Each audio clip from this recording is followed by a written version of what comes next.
ఉడత వీపున వేలు విడిచిన పుడమి అల్లుడు రాముడే. ఎడమ చేతను శివుని విల్లును ఎత్తిన రాముడే.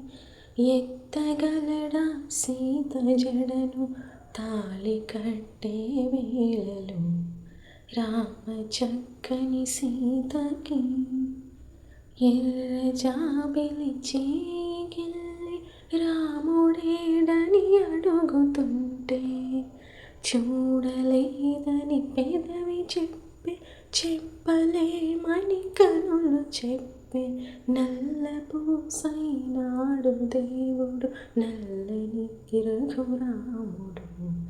రామ చక్కని సీతకి చుక్కనడిగా దిక్కునడిగా చెమ్మగిల్లిన చూపునడిగా నీరు పొంగిన కనులలోన నీటి తెరలే అడ్డు నిలిచి చూసుకోమని మనసు తెలిపే మనసు మాటలు కాదుగా.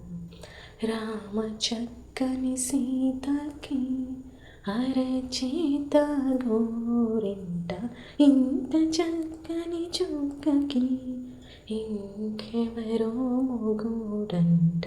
రామ చక్కని సీతకి ఇందువదన కుందరదన మందగమన భామ ఇందువదన ఇంత మదన ప్రేమ.